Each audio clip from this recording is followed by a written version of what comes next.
Hello, Tom Levecki here with the weekly edition of the Alpha Male Plastic Surgery live stream with Dr. Douglas Steinbrech. Dr. Douglas Steinbrech, how you doing today? Hey, we're doing great. Really great day. Seeing patients all day long. New consoles, like great new stuff. A lot of torso tucks, a lot of Ozempic out there, man. We've had so many people that have lost. Again, so we're no judgments. People lose it with diet and exercise. They lose it by Ozempic, Wegovy, or old-fashioned surgery, which is funny because it's becoming old-fashioned. But we'll take it. However, people can get healthy again because it's so important. And that's a little teaser for one of the things we're going to talk about on the second half of the show.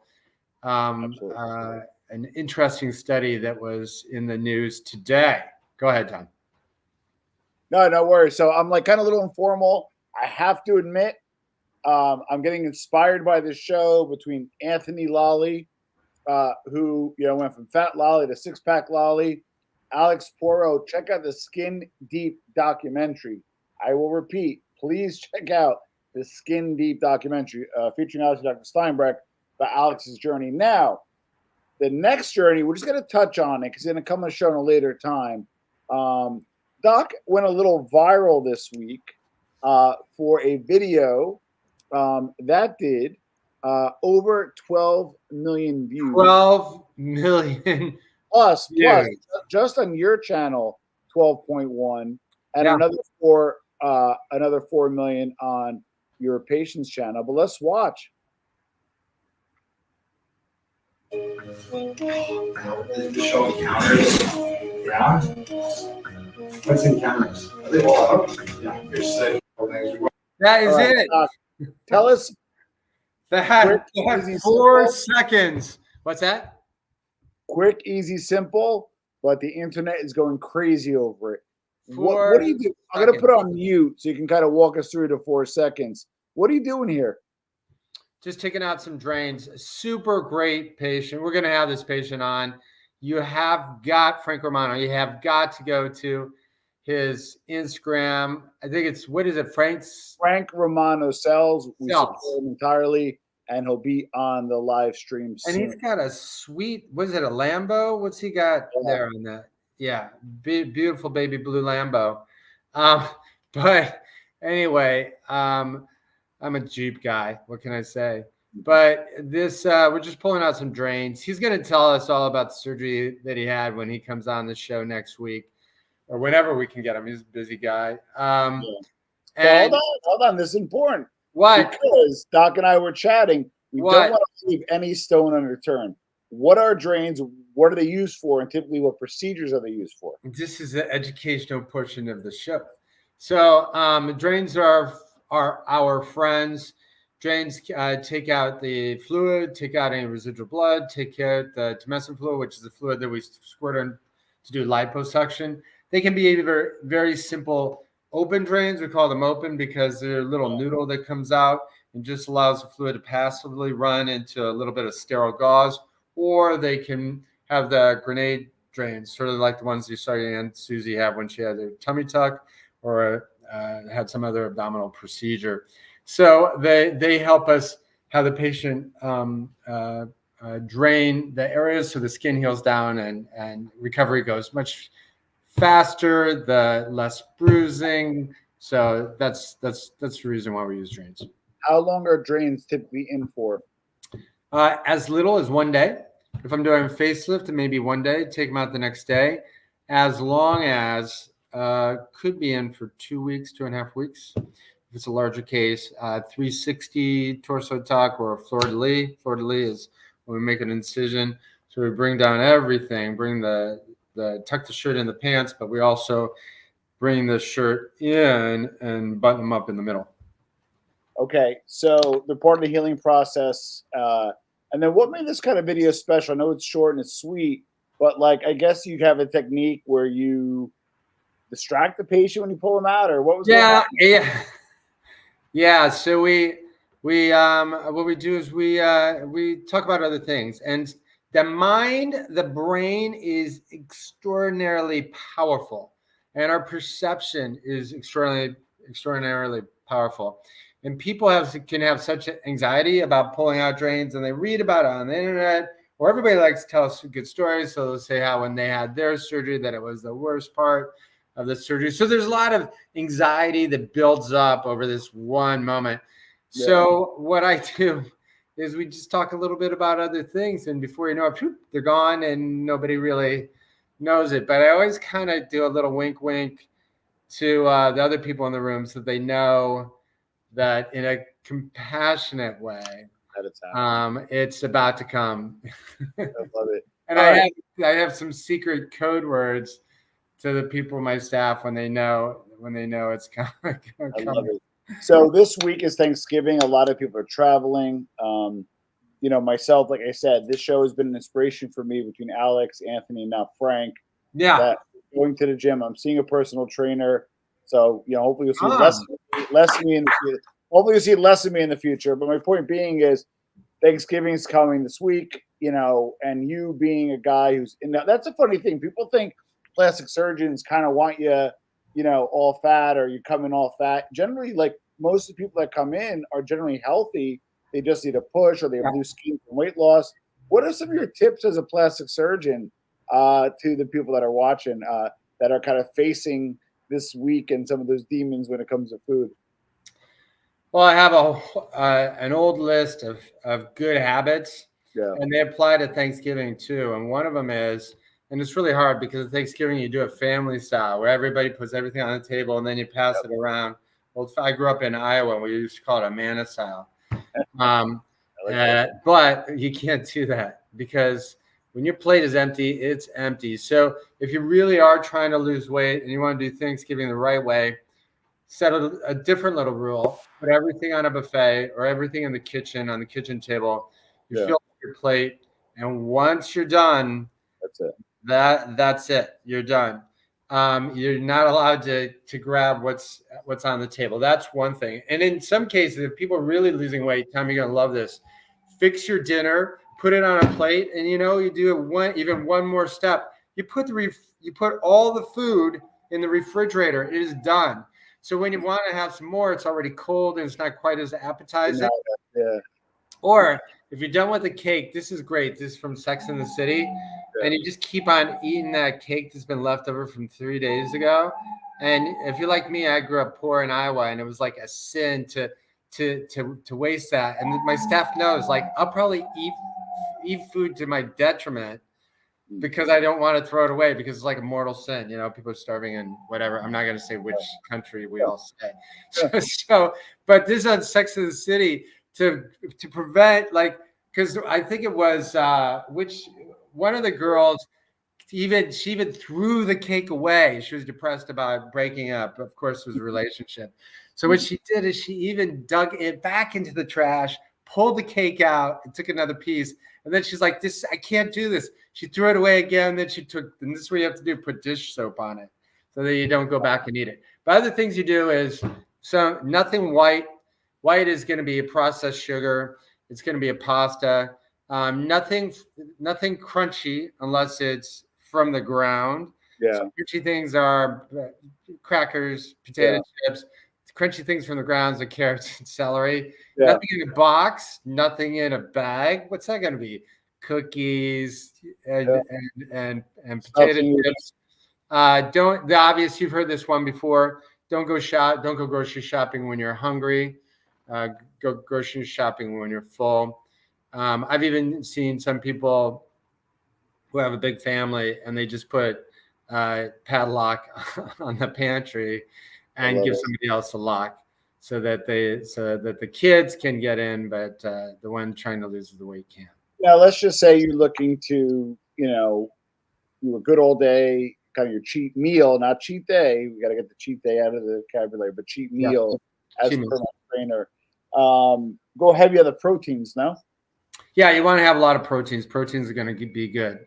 Now, the other thing you can do is, and this is good for Thanksgiving, you can take either a noodle or you can just even take a pen. You can take a Sharpie. You can take anything, but you draw a circle around your plate, and then it's a smaller circle than the actual plate, and it's everything that you can fit inside that. teeny that. tiny area. So everyone's got the regular plates, but you just have a smaller one. I haven't heard like old wives style brush your teeth before you eat, so it's like not as flavorful. I know there's a lot of different things. Well, which brings us to our final topic. It's kind of a later topic, a later week. It's a holiday week. We're celebrating the 12 million plus views just on your channel, baby. and on Frank's, I think are north of 4 million. So we're probably looking at closer to 16 million. Last week when we looked at it, which was I think Thursday, it was at 5 million. It's a beast. The website's going. It's a beast of a video, and I think we're always happy to get new viewers because we want new viewers to find the stuff we did. And I think Instagram. I think we got like 6,000 or 7,000 new people just on Believe that. it or not, since it was launched, because you have a lot of followers on Instagram, and a lot of it's the law of numbers. I know, like, you don't follow the dailies. If you do, you'd have a heart attack. So when you have 170,000 followers, you can lose 1% in a day. You can lose, 1,700 in one day, which is like, that's crazy. In absolute terms is like, oh my God, like, but in relative terms, it's 1%. But you can go up 1%. This went up net 10,000 in 7 days. Wow, that's crazy. Net, not total where you gained 10 and you lost 4. Net positive 10K went from 167 to 177, which is insane. Well, all views are going up for the other stuff as well. Yeah, we always want people to get more educated on what they're doing because we think if you go in, this is what we believe. We believe that we work really hard, and we've worked really hard to develop a really good team from before the surgery all the way, of course, through the surgery.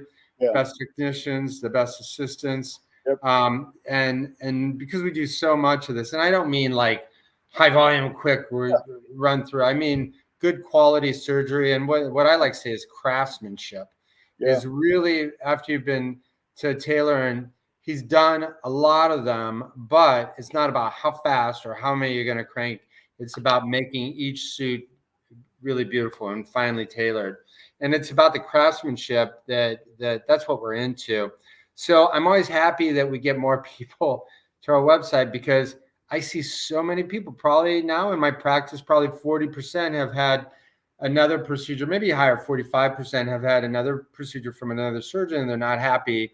And every day I hear the same thing. We wish that we would have found your practice. I'm not saying me necessarily, but your practice from the beginning, from the first person that answers the phone to the last nurse who takes out the last stitch.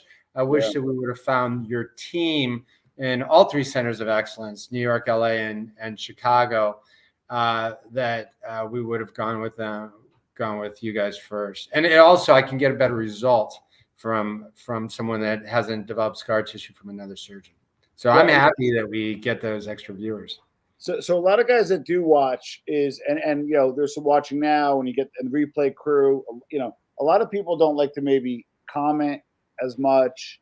They don't like to maybe share stuff publicly, and that's more than okay. There's going to be a link below, maleplastsurgery.com/YouTube. You click it. We only know your information unless you put the information in. You can decide to give you text by Josh, who's an excellent resource. You can book directly if you want, if you know what you want, when you want. So there's all these different type of resources. And also, believe it or not, on the Male Plastic Surgery site, there's even a library of videos. So you don't even have to stay in YouTube. You could actually go to the videos, check out the before and afters. Doc has been like, it was up here for years, but about 10 years ago, he kind of crafted this image, and now it's just like manifesting, which is pretty cool. So all those resources are there. There's a ton of before and afters. We tend to see a lot of guys say, that guy looks like me. I like his result. Yeah. Let me go ahead and book with Doc. We're seeing some more leads based off of a lot of our conversations we're having here. And it's pretty cool because some guys aren't public guys, which I don't think I would be public about it. But the link will be below, and we'd love to hear from you. You know you're going to be public about it, Tom. Every single day of that torso talk, when I lose when I lose to my goal weight, I will be shirtless. I'll probably scare everybody still, but I'll do it shirtless. I want to see you go up there and beat Lolly that in a flex off. I want you to beat Lolly and for Poro. Now, Exactly. what the other one that we have to get on the show is a really nice patient from My Unorthodox Life, the Netflix Yes. show. I mean, we're just getting more and more people. It just happens that they like to tell their story, but they've told their story on Netflix. They've told their story on Amazon. They've told their Yep. story on on Instagram, Yep. and they're just. I've had so many patients, even patients today, say that they saw us from one of the Netflix shows. Oh, really? Yeah. So it's such a good way for people for if you're out there and you want to lose weight and you don't know where to go, there just give our office a call, and we have a whole list of things that you can see on Netflix or on Amazon that are really just crazy inspiring for anyone. And so this leads us, Tom, we have to talk about that second thing that we were going to talk about. Yeah. So in the news, new studies revealed belly fat can actually increase your chance for dementia. So, Doc, tell us a little bit about this comes from a study in Florida, one of the neurodegenerative institutes in Florida, and there are some docs down there that did a study, and you always want to make sure that it's a causal study. So instead of correlative, like saying people who wear blue socks get blue toes, or or funny people watch Saturday Night Live. Well, maybe on Saturday Night Live they learn to be funny. That's correlative. Correct. You want causal. You do something and it causes other things. But this is a causal study showing that people who have increased belly fat may actually develop or have a higher chance of developing dementia. And how does that happen? Do you say it has to do with everything about dementia is about inflammation and amyloid. So there is things and everyone's heard that one about not brushing your teeth, because not brushing your teeth can create problems with gingivitis and inflammation, and then that inflammation leads to a lot of problems with dementia. So this is the same kind of thing, except increased belly fat can work in the same ways to increase inflammation generally in your body and lead to early dementia. So this is just all the more reason about what we're talking about. Like, you got to get on your surfboard and catch the wave, because you know how everyone's kind of stopping smoking. Like, smoking is really, I never thought I'd see the day. I thought, they're just going to start vaping. And more people vape, but in general, not as many people vape. It's like weird if you smoke. And it's not. It's like you really have to go out in the cold. I remember when I was in medical school, I was on top of an Irish bar. And my bedroom was right underneath. People love to smoke because that's how they met girls and boys, and everything else is going out smoking. It was a very social thing. Now, when you got to smoke in the cold, you're really in the cold. There aren't that many people. So and the same thing, I think, is being like with Instagram and superheroes and people being just fit. I know I feel when I go to the gym, I feel stronger. I feel better about myself. I feel better about life. And when you feel stronger, you feel just better about things. So other parts of your day and other parts of your life. So this is becoming a thing. But now it's not just that. It's doing it for your family. And this is some of the things that people have said to us before, is that they realized, and this was Lolly's big thing, where he's starting to wonder, his daughter was very young, and she was starting to worry for his safety. And that's when these guys realized, hey, they got to pull it together. What's that phrase? Don't do it for you, do it for. And what he said that stuck out for me was, are you afraid to die? Right? You're not afraid to die, but are you afraid to live? Meaning, like people like, oh, I don't want to die, but no, I want to live. But are you afraid? Are you afraid to live? So like that kind of stuck out to me, or kind of paraphrasing a little bit. And that was kind of one of the triggers that kind of got me. And then watching Alex and listening to you every week, that kind of motivated me. So hopefully this isn't just about plastic surgery, guys. It's about lifestyle. Doc and I talk about this all the time.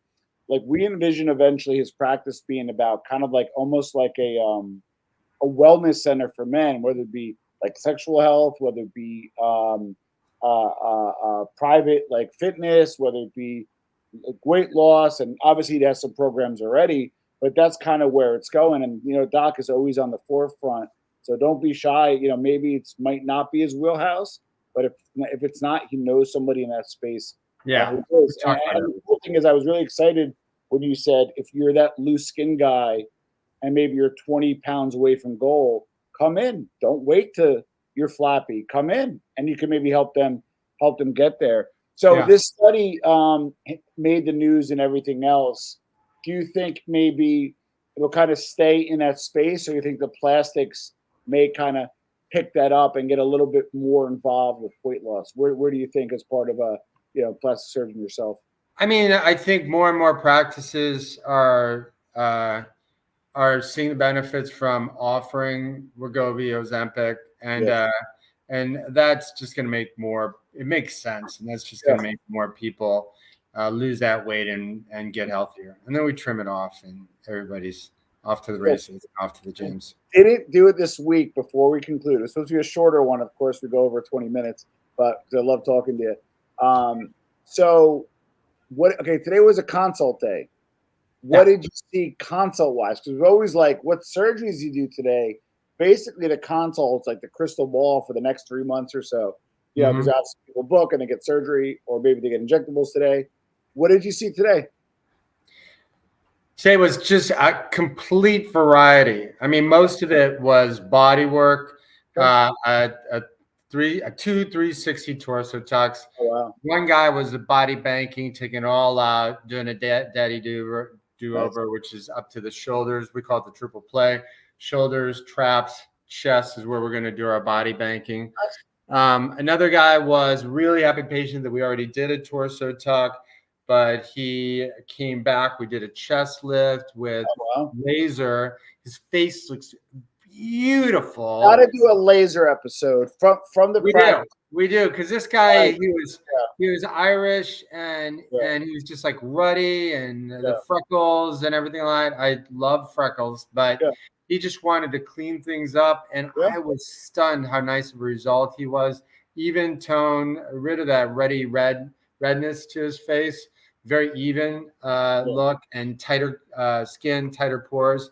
And then another guy who we also did a torso tuck, this is where patients keep on coming back for something else. We came back to do a male model makeover for him. So high cheekbone, really strong jawline for him. He came back from an original one, or that's his first one today? That was his first one. Before we did a torso tuck and did upper lower bleph. That's the eyelid surgery. And he liked it so much that we brought him back, and we did a male model makeover.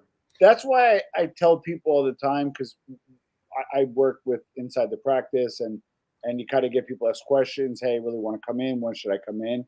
You need to book soon, because what happens is the guy that got the torso tuck 2 years ago might want something else. The guy who got the male model makeover may want something else. So what happens is, and don't get me wrong, Doc has 3 centers of excellence.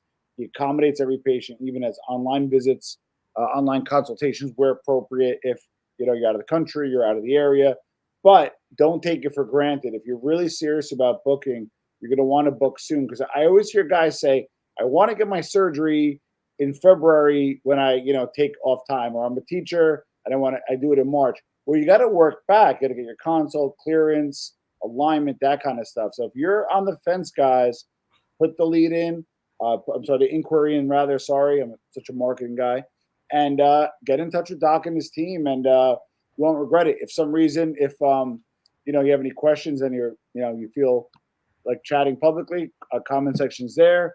We generally siphon the replay questions to Doc, and that's pretty much it. Doc, I'll leave you with the closing words for this week. Yeah, we just want to wish everyone a very, very, very happy Thanksgiving, and be grateful. I've learned so much for my mental and emotional health that if you just take a moment every day, and particularly when you get down, you're like, God, I have to do this or that.